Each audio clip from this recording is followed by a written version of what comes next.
The Buddha and his Dhamma.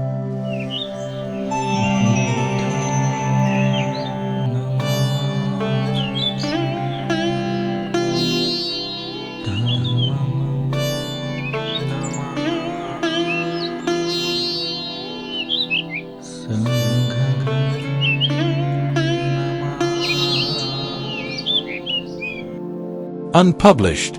Preface. April 6, 1956. A question is always asked to me, how I happen to take such high degree of education. Another question is being asked, why I am inclined towards Buddhism. These questions are asked because I was born in a community known in India as the Untouchables. This preface is not the place for answering the first question, but this preface may be the place for answering the second question. The direct answer to this question is that I regard the Buddha's Dhamma to be the best. No religion can be compared to it. If a modern man who knows science must have a religion, the only religion he can have is the religion of the Buddha. This conviction has grown in me after 35 years of close study of all religions. How I was led to study Buddhism is another story. It may be interesting for the reader to know. This is how it happened. My father was a military officer, but at the same time a very religious person. He brought me up under a strict discipline. From my early age I found certain contradictions in my father's religious way of life. He was a Kabirpanthi, though his father was Ramanandi.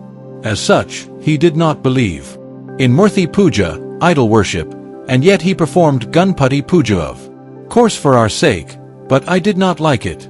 He read the books of his panth. The same time, he compelled me and my elder brother to read every day before going to bed a portion of the Mahabharata and Ramayana to my sisters and other persons who assembled at my father's house to hear the Katha. This went on for a long number of years. The year I passed the English 4th standard examination, my community people wanted to celebrate the occasion by holding a public meeting to congratulate me. Compared to the state of education in other communities, this was hardly an occasion for celebration. But it was felt by the organizers that I was the first boy in my community to reach this stage. They thought that I had reached a great height. They went to my father to ask for his permission. My father flatly refused, saying that such a thing would inflate the boy's head.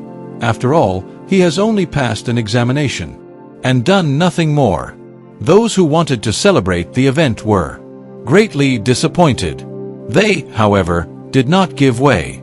They went to Dada Kaluskar, a personal friend of my father, and asked him to intervene. He agreed. After a little argumentation, my father yielded, and the meeting was held. Dada Kaluskar presided. He was a literary person of his time. At the end of his address, he gave me as a gift a copy of his book on the life of the Buddha, which he had written for the Baroda Sayajirao Oriental series. I read the book with great interest, and was greatly impressed and moved by it. I began to ask why my father did not introduce us to the Buddhist literature. After this, I was determined to ask my father this question. One day I did. I asked my father why he insisted upon our reading the Mahabharata and Ramayana, which recounted the greatness of the Brahmins and the Kshatriyas and repeated the stories of the degradation of the Shudras and the Untouchables. My father did not like the question. He merely said, "You must not ask such silly questions. You are only boys. You must do as you are told." My father was a Roman patriarch and exercised most extensive patria potestas over his children. I alone could take a little liberty with him, and that was because my mother had died in my childhood, leaving me to the care of my auntie. So after some time, I asked again the same question. This time my father had evidently prepared himself for a reply. He said, "The reason why I ask you to read the Mahabharata and Ramayana is this. We belong to the untouchables, and you are likely to develop an inferiority complex, which is natural. The value of the Mahabharata and Ramayana lies in removing this inferiority complex. See Drona and Karna, they were small men, but to what heights they rose. Look at Valmiki, he was a Koli, but he became the author of the Ramayana. It is for removing this inferiority complex that I ask you to read the Mahabharata and Ramayana." I could see that there was some force in my father's argument, but I was not satisfied. I told my father that I did not like any of the figures in the Mahabharata. I said, "I do not like Bhishma and Drona, nor Krishna. Bhishma and Drona were hypocrites. They said one thing and did quite the opposite. Krishna believed in fraud. His life is nothing but a series of frauds. Equal dislike I have for Rama. Examine his conduct in the Sarapnaka equals Shurpanaka episode, and in the Valisugrava episode, and his beastly behavior towards Sita." My father was silent and made no reply. He knew that there was a revolt. This is how I turned to the Buddha, with the help of the book given to me by Dada Kaluskar. It was not with an empty mind that I went to the Buddha at that early age. I had a background, and in reading the Buddhist lore I could always compare and contrast. This is the origin of my interest in the Buddha and his Dhamma. The urge to write this book has a different origin. In 1951, the editor of the Mahabodhi Society's Journal of Calcutta asked me to write an article for the Vaishak number. In that article, I argued that the Buddha's religion was the only religion which a society awakened by science could accept, and without which it would perish. I also pointed out that for the modern world, Buddhism was the only religion which it must have to save itself. That Buddhism makes a slow advance is due to the fact that its literature is so vast that no one can read the whole of it. That it has no such thing as a Bible, as the Christians have, is its greatest handicap. On the publication of this article, I received many calls, written and oral, to write such a book. It is in response to these calls that I have undertaken the task. To disarm all criticism, I would like to make it clear that I claim no originality for the book. It is a compilation and assembly plant. The material has been gathered from various books. I would particularly like to mention Ashvagosha's Buddhavita equals Buddhacharita, whose poetry no one can excel. In the narrative of certain events, I have even borrowed his language. The only originality that I can claim in equals is the order of presentation of the topics, in which I have tried to introduce simplicity and clarity. There are certain matters which give headache to the student of Buddhism. Have dealt with them in the introduction. It remains for me to express my gratitude to those who have been helpful to me. I am very grateful to Mr. Nanak Chand Rachua of village Sakrali, and Mr. Parkash Chand of village Nungal Kurd in the district of Hoshiarpur, Punjab, for the burden they have taken upon themselves to type out the manuscript. They have done it several times.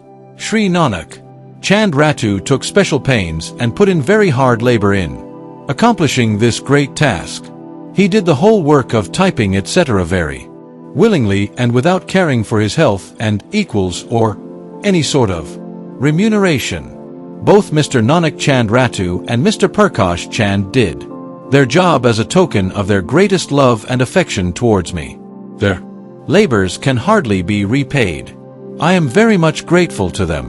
When I took up the task of composing the book, I was ill, and I am still ill. During these 5 years, there were many ups and downs in my health. Some stages my condition had become so critical that doctors talked of me as a dying flame. The successful rekindling of this dying flame is due to the medical skill of my wife and Dr. Malvankar. They alone have helped me to complete the work. I am also thankful to Mr. M.B. Chitnis, who took a special interest in correcting the proof and to go equals in going through the whole book. I may mention that this is one of the 3 books which will form a set for the proper understanding of Buddhism. The other books are 1. Buddha and Karl Marx, and 2. Revolution and Counter-Revolution in Ancient India. They are written out in parts. I hope to publish them soon.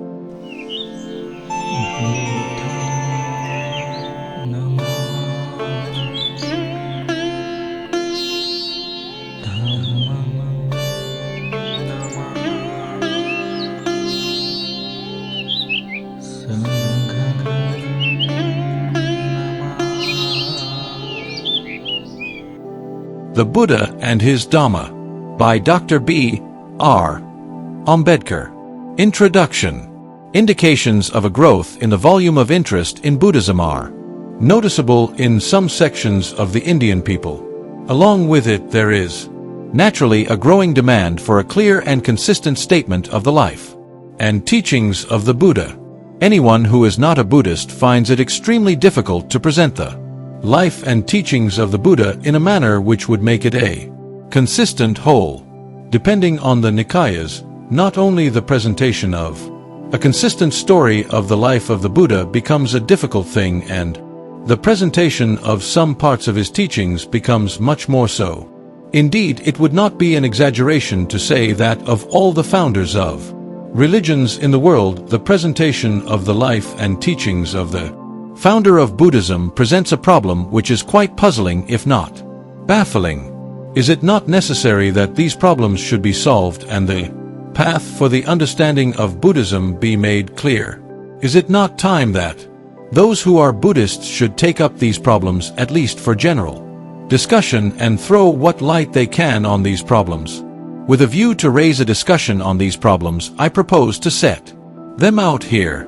The first problem relates to the main event in the life of the Buddha, namely, Parivraja. Why did the Buddha take Parivraja? The traditional answer is that he took Parivraja because he saw a dead person, a sick person, and an old person. This answer is absurd on the face of it. The Buddha took Parivraja at the age of 29. If he took Parivraja as a result of these 3 sights, how is it he did not see these 3 sights earlier? These are common events occurring by hundreds, and the Buddha could not have failed to come across them earlier. It is impossible to accept the traditional explanation that this was the first time he saw them. The explanation is not plausible and does not appeal to reason. But if this is not the answer to the question, what is the real answer? The second problem is created by the 4 Aryan truths. Do they form part of the original teachings of the Buddha? This formula cuts at the root of Buddhism. If life is sorrow, death is sorrow, and rebirth is sorrow, then there is an end of everything. Neither religion nor philosophy can help a man to achieve happiness in the world. If there is no escape from sorrow, then what can religion do? What can Buddha do to relieve man from such sorrow which is ever there in birth itself? The 4 Aryan truths are a great stumbling block in the way of non-Buddhists accepting the gospel of Buddhism. For the 4 Aryan truths deny hope to man. The 4 Aryan truths make the gospel of the Buddha a gospel of pessimism. Do they form part of the original gospel, or are they a later accretion by the monks? The third problem relates to the doctrines of soul, of karma, and rebirth. The Buddha denied the existence of the soul, but he is also said to have affirmed the doctrine of karma and rebirth. At once a question arises. If there is no soul, how can there be karma? If there is no soul, how can there be rebirth? These are baffling questions. In what sense did the Buddha use the words karma and rebirth? Did he use them in a different sense than the sense in which they were used by the Brahmins of his day? If so, in what sense? Did he use them in the same sense in which the Brahmins used them. If so, is there not a terrible contradiction between the denial of the soul and the affirmation of karma and rebirth? This contradiction needs to be resolved. The fourth problem relates to the bhikkhu. What was the object of the Buddha in creating the bhikkhu? Was the object to create a perfect man? Or was his object to create a social servant devoting his life to service of the people and being their friend, guide and philosopher? This is a very real question. On it depends the future of Buddhism. If the bhikkhu is only a perfect man, he is of no use to the propagation of Buddhism because, though a perfect man, he is a selfish man. If, on the other hand, he is a social servant, he may prove to be the hope of Buddhism. This question must be decided not so much in the interest of doctrinal consistency, but in the interest of the future of Buddhism. If I may say so, the pages of the Journal of the Mahabodhi Society make, to me at any rate, dull reading. This is not because the material presented is not interesting and instructive. The dullness is due to the fact that it seems to fall upon a passive set of readers. After reading an article, one likes to know what the reader of the journal has to say about it. But the reader never gives out his reaction. This silence on the part of the reader is a great discouragement to the writer. I hope my questions will excite the readers to come and make their contribution to their solution.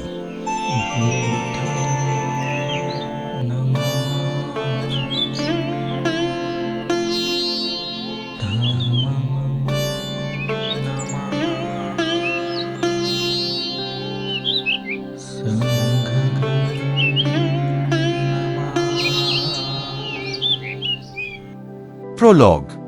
From time to time men find themselves forced to reconsider current and inherited beliefs and ideas to gain some harmony between present and past experience and to reach a position which shall satisfy the demands of feeling and reflection and give confidence for facing the future.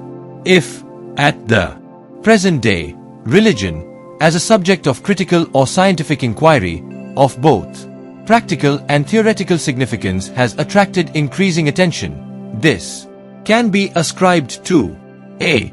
the rapid progress of scientific knowledge and thought, b. the deeper intellectual interest in the subject, c.